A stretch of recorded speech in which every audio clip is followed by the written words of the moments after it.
Hi, welcome to the next episode of Finding Jesus in Genesis. Today we're going to be looking at Genesis chapter 6, verse 9 through chapter 7, verse 5. If you have not read that yet, go and pause this video and we'll be waiting for you when you get back. So welcome back. So our memory verse for today, if you want to do a memory verse, is Noah did everything God commanded. That's in there twice, actually, Genesis 6:22 and Genesis 7:5.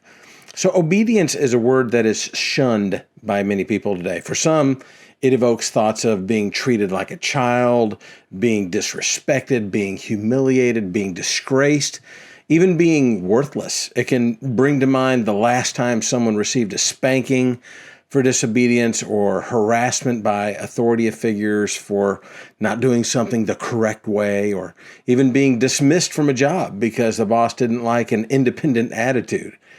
Well, let me set the record straight. God does not demand your obedience. Let me say that again. God does not demand your obedience. He's not an angry foreman yelling at you to get the job done, right? No. God simply expects your obedience. If you refuse to submit, He will allow that behavior. You will eventually pay the price for your choices, but God will let you disobey Him. Now, Noah's mission was simple. God had spelled it out for him in detail: build an ark and fill it with the people and the animals that are going to be saved from destruction.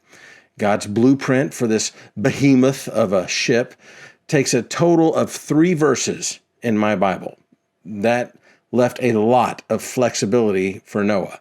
God did not tell Noah what tools he had to use, how to obtain the wood, how many compartments would be on each floor, or how the livestock would be fed, the age of the animals to be brought on board, or even whether the shape of the ark would be like a box with 90-degree angles at every corner, or whether it would be oval shaped, or whether it would be shaped like a modern cruise ship with a pointed bow. We don't know. We don't know an awful lot about Noah. Now, the names of his wife and his daughters-in-law are not even mentioned in the Bible. So we do not know if he hired a crew to help him build the ark. We aren't told if his sons actually had wives yet when God said that they would be saved, nor are we told how long Noah worked on the ark. All we know is that Noah was righteous and blameless, and that when he was 500 years old, he became the father of Shem, Ham, and Japheth. Now, we can assume that they were triplets, but we don't know that for sure. And then, actually, you know what? There's a lot of evidence that says that they're not triplets. So that's kind of weird. Anyway, it really doesn't matter for this Bible study. We know that sometime between Noah's 500th and 600th birthdays, he was given his instructions and the promise of a covenant. Now, the writer of Genesis takes this huge undertaking that saved the human race and condenses it into just a few chapters. But what is the focus? What is the point of this story? What is the thing that we're supposed to remember about Noah building this ark? Now, Noah certainly doesn't tell us. In fact, the only words we have recorded as coming from Noah are the curses and blessings that he bestowed on his sons. Now, that's interesting. So what is the takeaway? Unfortunately, our Bibles don't come with words already pre-highlighted from the Creator himself, and that's a problem, right? That means that we don't know exactly what it is that's important. But there are some literary tools that we can use. One of the easiest ones is repetition. What did the author of Genesis think was important enough to repeat? Now, I think that's a good place to start. And he repeated 4 things. Number 1, he repeated that mankind had become sinful. Number 2, he repeated that God would wipe out everything and everyone on earth with a flood. The third thing that he repeated was that righteous Noah would build an ark and only those inside would be saved. And number 4, Noah did what God commanded. Another literary tool to look at a text when we see that and we're like, what's important, is what significant words are used for the very first time. In the 6th chapter of Genesis, we have 3 important words that are used for the very first time in the Bible. In Genesis 6:5, we have the word wickedness. In Genesis 6:9, we have the term righteous. In Genesis 6:18, for the very first time in the Bible, we have the word covenant. Now, combining those literary tools, we come up with a fairly clear picture of what God wants us to know about Noah building this ark. God decided to use the most righteous man in the world to save a wicked planet.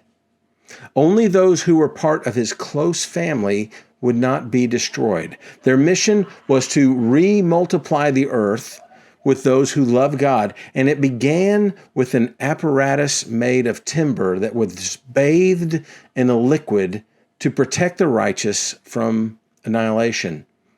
The water used to wash away sinfulness from the planet would be the very same water used to keep Noah and his family alive. And finally, the righteous man's obedience to God came at the cost of knowing that his actions would prompt a new covenant, resulting in the damnation of most, while only saving a few. Noah's obedient construction of the ark is one of the most pivotal moments in all of history.